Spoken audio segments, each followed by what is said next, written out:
Hello. Good morning. Good morning. Good morning. Good morning. I know y'all like, we're getting a video in the morning. Yes, you are. You are. I got to go get my hair done later. So I was like, let me go ahead and just make this live this morning. I needed to come on here and correct myself. And I appreciate those that corrected me from my last live about how Jonathan Majors did not take her phone. Her chasing him, the girlfriend chasing him down the street, that reason is unknown. So we don't know why she was chasing him down the street. He did not take her phone.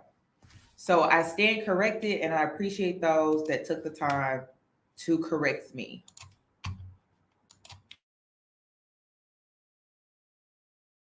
Hey boos, in this video, I give commentary based on my opinion. Nothing is to be taken as factual. We are just here to have conversation. We don't expose and we don't sip tea on this channel. I'm giving you real talk straight, no chaser. Let's see if you can handle it.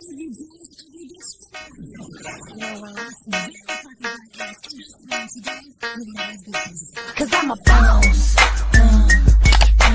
I haven't done anything for you to be proud of. Of course you have. You are marrying a man who can support you.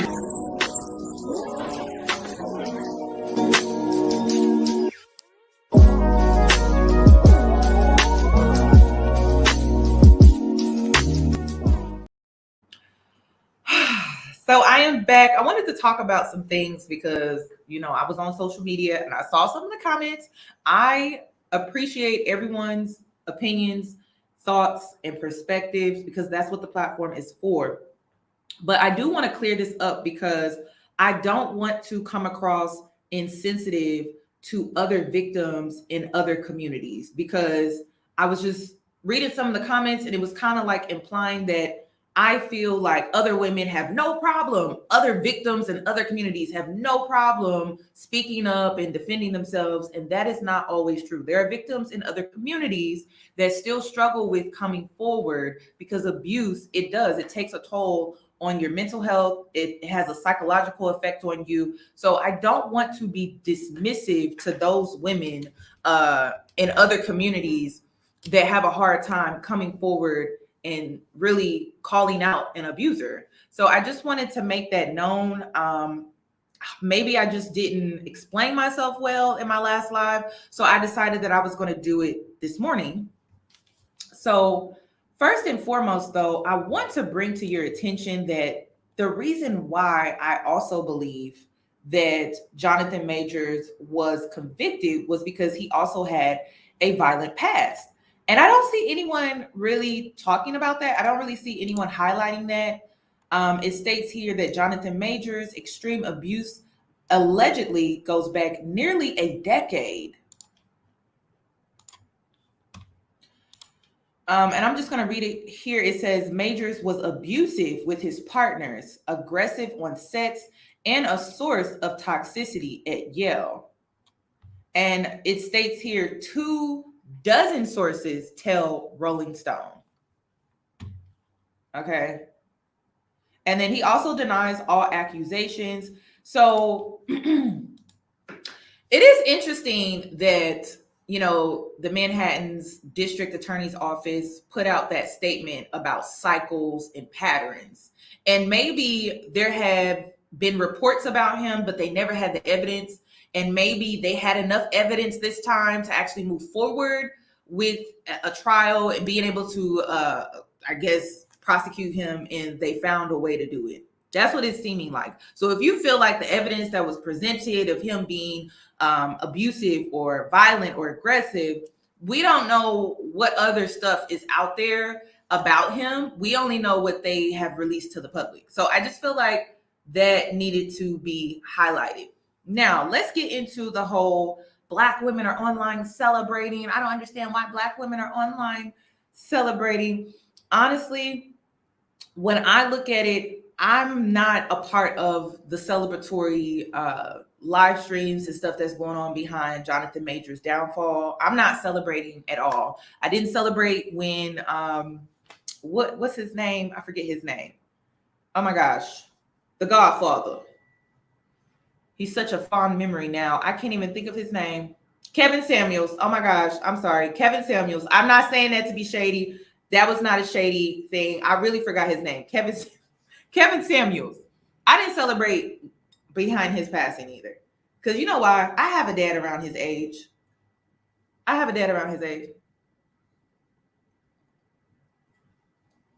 So I didn't celebrate his passing.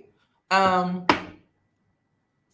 don't celebrate the mishaps and misfortunes of others. That's just not a part of my identity. It's not my character. It's just not who I am. But with me saying that it's not who I am, I understand why women are celebrating. I completely understand why they are out here celebrating. Because I saw the live streams with Lauren Smithfield. I saw the live streams with Megan Thee Stallion and how the whole community was really mocking Megan Thee Stallion, creating these cartoons. I think it was 50 Cent that was creating those memes and everything like that. So in my opinion, I feel like it's fair game. I'm not a part of the gender war. I feel like I've completely outgrown the gender war. After completing therapy, I just want to leave that part of my life behind. Honestly, I'm embarrassed that at one point I fed into it, but then again, I wasn't in a good place. I was hurting. So I fed into the gender war, but I have completely outgrown the gender war. I'm just a bystander at this point. I see the women doing it. I see the men doing it, and everyone is fighting to be on top. Like it's either the women or the men. And to be honest, I've just outgrown that part of my life. Like I just want to move forward. And I'm actually embarrassed that I fed into it at one point. Like as a content creator, I could be accountable and say, I hate that I ever did it. I hate that I fed into the war online. I do. And I made money from it too. I'm not even going to sit up here and be like, I didn't make money. I did.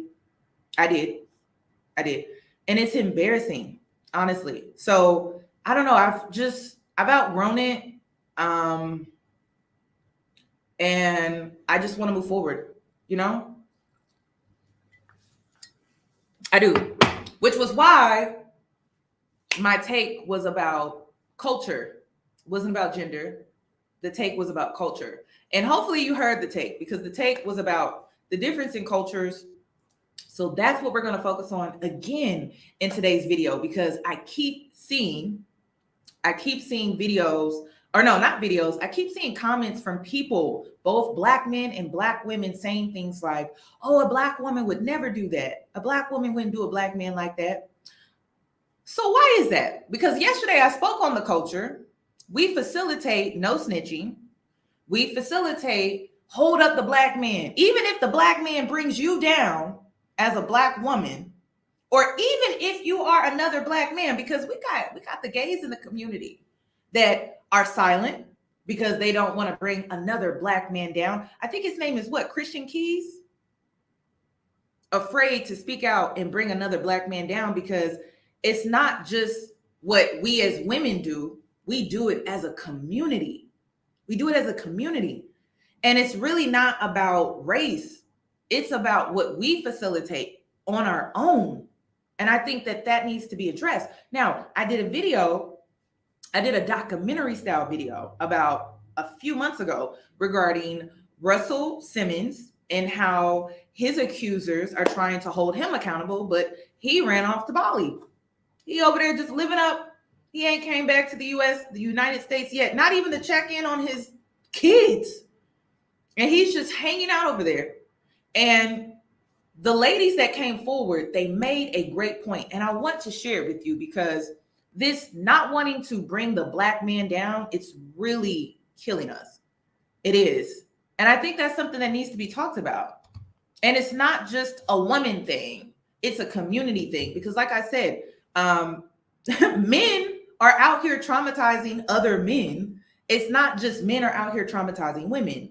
Men from the ages of 15, Black men between the ages of 15 and I believe 37, they're unaliving each other every 2 hours. So you have a group of men that don't see value. They don't see value in themselves when it comes to violence. They don't see value in each other. So if you have a group of men that don't see value in themselves, they don't see value in each other, they're unaliving us, the women, at every 4.5 hours. So we have to get to the bottom of why this is a thing. And I felt like the ladies that spoke about Russell Simmons and, you know, being afraid to come out and speak their truth because they had that lingering slogan in their mind. Oh, I can't bring the black man down. I can't bring the black man down. Even though the black man brought them down first. I still have to uphold the black man. I have to uphold his image. I have to protect him, even though he didn't protect me. Even though he brought harm to me, I still have to protect him. He's done so much for the culture. He's done so much for the community. I still have to uphold him, even though he has done these things to me. So let's talk about it. And I hate seeing women agreeing with men about how, oh, a man with a violent past, by the way, how, oh, a black woman wouldn't do him like that. A black woman wouldn't ruin his career or fumble his bag. Sis, really? You want to be known for that? Black women want to be known for that, that we take whatever. We'll take a punch. We'll take a hit to the face. We'll take abuse, psychological, emotional, and physical abuse, but we're not going to bring that black man down, though. Cassie is another one. So let's talk about it.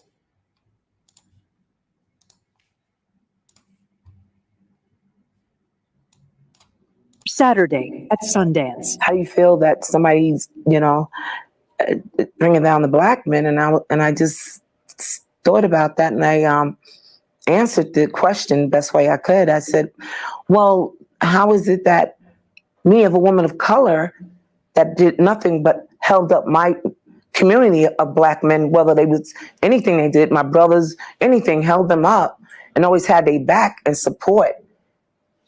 And then somebody turned around that I held up.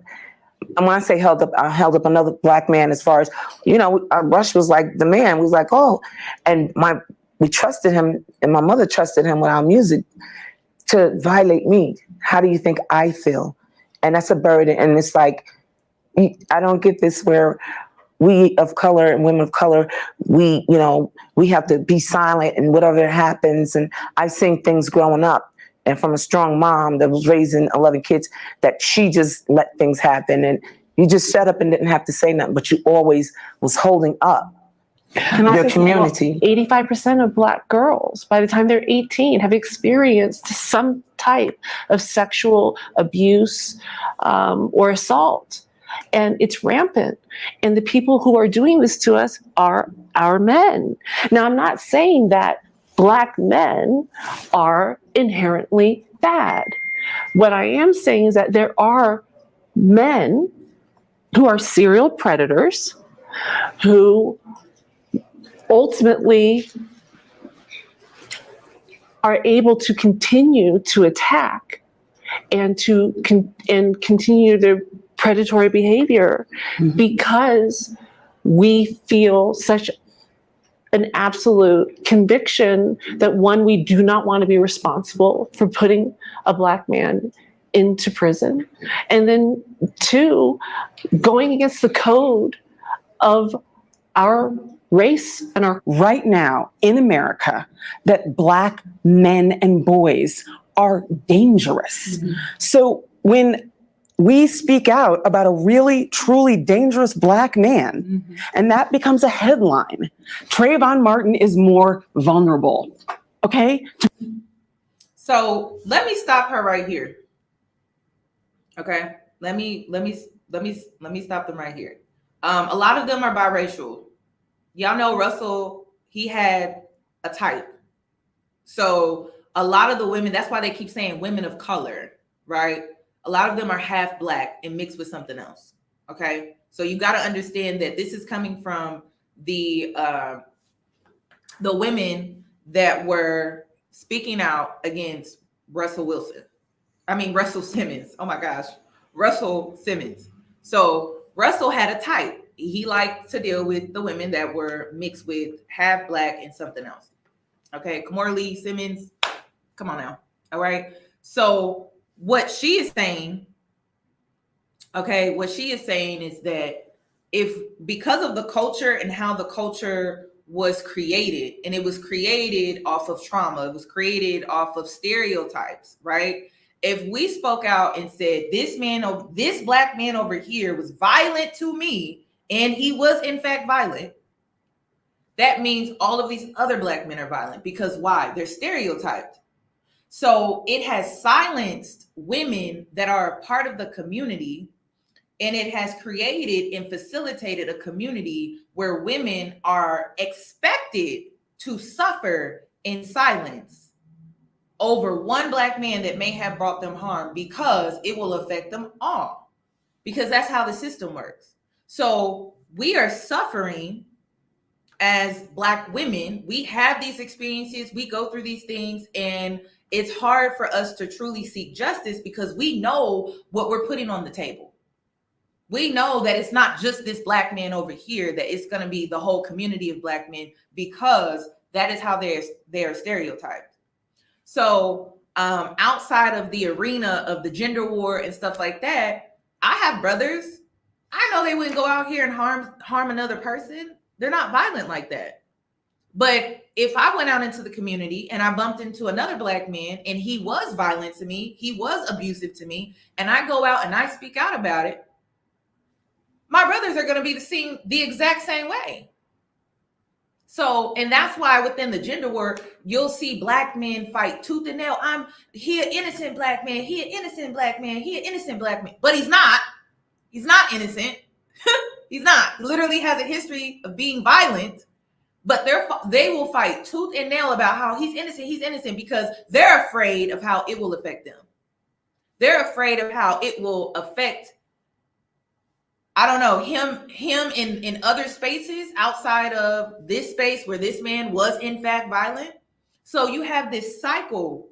That we have facilitated in our community, where black men are not held accountable when they are in fact abusive, when they are in fact violent, when they are out here creating mishap in the community. And it's not a gender thing, because you also have the no snitching culture. You have that as well. Because if a black man goes out here, he commits a crime against another black man, a violent one at that, there's the no snitching culture. So once again, there's another space for a black man to not be held accountable because of the no snitching culture. So when I made my opinion yesterday, this was what I was talking about. I wasn't trying to be insensitive to those outside of the community that are afraid to come forward because they have been victimized. I'm saying this is what we're dealing with in our community, and I don't really see any other people outside of the black community really dealing with this, because of the psychological abuse that we have all experienced as black people in this world, honestly, because we're black. And we deal with racism, and we deal with stereotypes, and we deal with the microaggression, and how we have came up with toxic standards and toxic cultural norms to not speak out and to not snitch, and to allow a person that is abusive to run rampant in the community and cause more mishap, more misfortune for everyone else. So that's the culture that we have. That's the culture that we have facilitated. And that's why you see black men online basically low-key defending abusers. Let's be real, because they don't want to be seen as abusive, even though this black man over here is abusive. So, and this is why you'll see Jonathan Majors out here being defended when it's known that he has a violent history.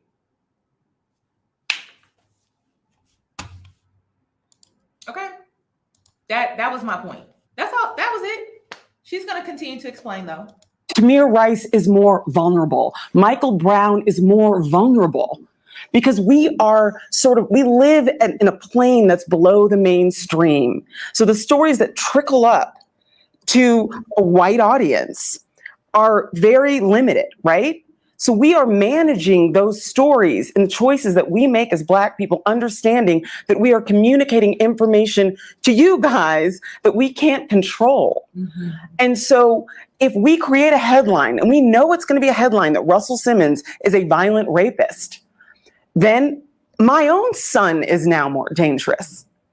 You know, my own father, my own cousins, you know what I'm saying? They are literally and truly more dangerous. Say Her Name was Correct. created because people don't remember the Black women victims of police violence. So it's indoctrinated regardless. In our own community, unfortunately, That's right. we prioritize Black men and protect them because that has been our role. Right. We have to shield our sons. We have those talks with our kids. Mm-hmm. Don't walk this way. Don't talk this way. If you encounter a cop, this is how Don't you move your behave. hands. Don't move your hands. And it still doesn't save your life.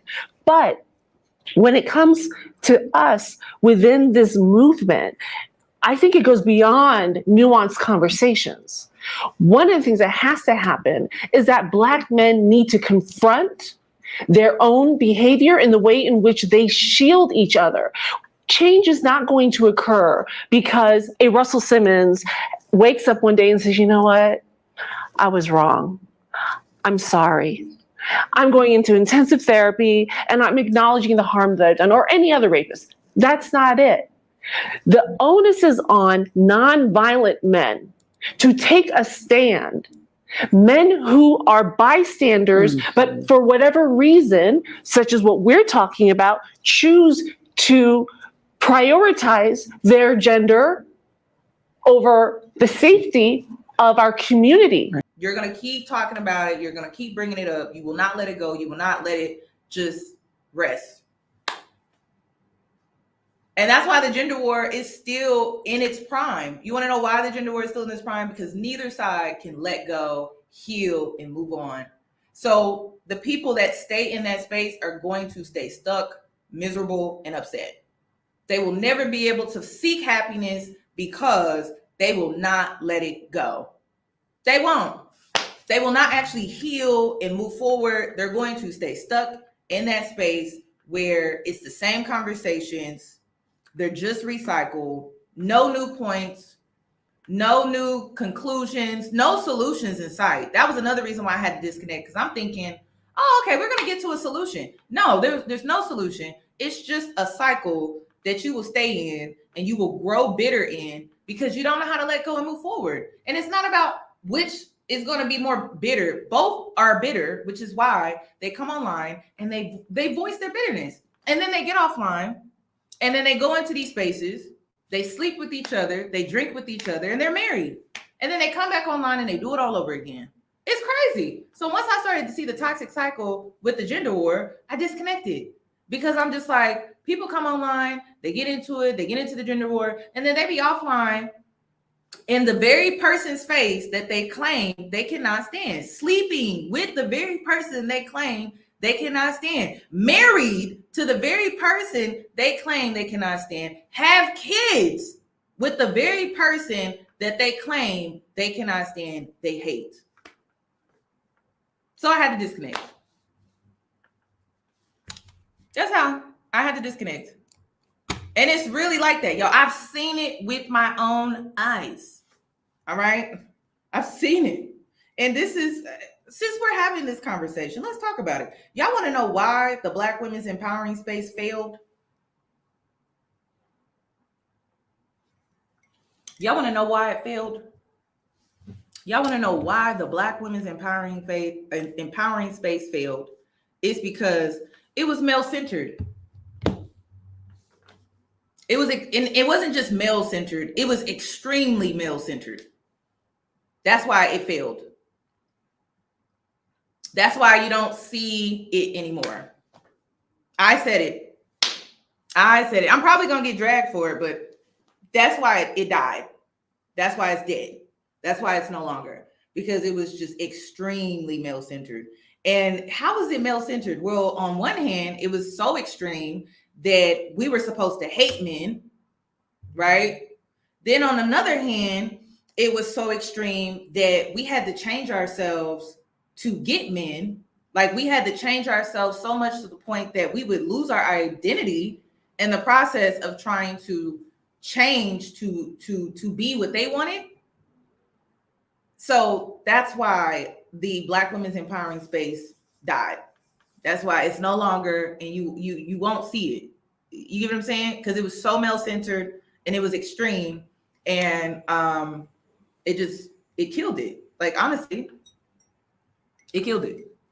So I hope you seek community outside of these online spaces because they always turn extreme. You have to be extreme. You have to be an extremist to be a part of these spaces online. And and also I gotta be honest with you. And it was also ego. There had to be a queen bee. There could only be one queen bee. And so then it made the space mean girlish. Like women couldn't just be in their role and play the role. Like there could only be one. There could only be one queen bee, girl. Only one queen bee. We all just couldn't be individuals and play our roles and just be in that role and be okay with that. It just had to be one. Gotta fight for the top. So yeah, I just feel like that's another reason why it died. And I'm not even sad to see it go because I just felt like it was really turning into Mean Girl, like Mean Girl. No, I have not watched this movie and I wrote it down. Let me write it down again. Let me write it down again.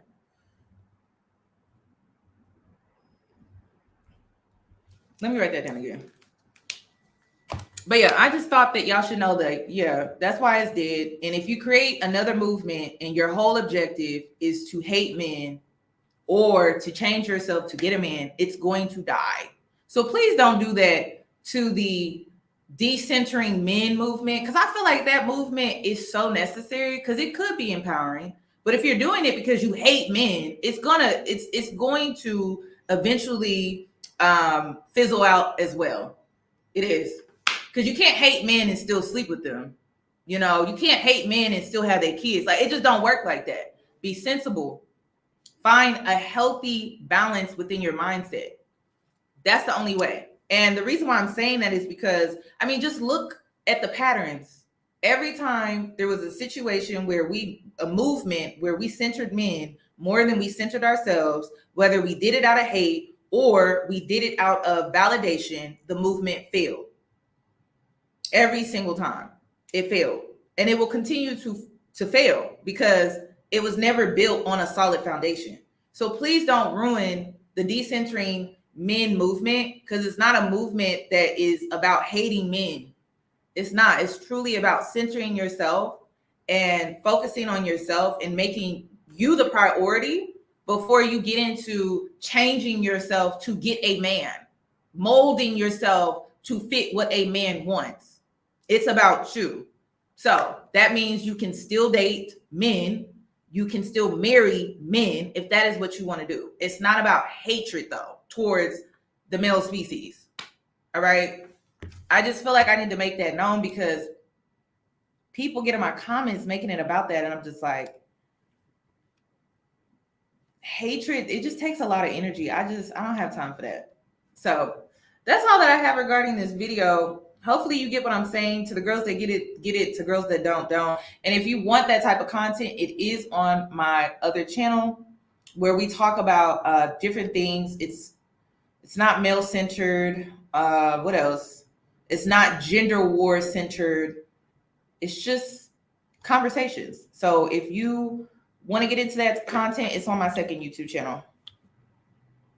That's all that I have regarding this video. Please give the video a thumbs up, and I hope to see you in my next one. I gotta go because I have to go get my hair done, and I'll just have to see you in my next one. I don't know if I'm gonna come back because I'm going home for Christmas, so you may not see me for a while. If this is the last video, happy holidays, Merry Christmas.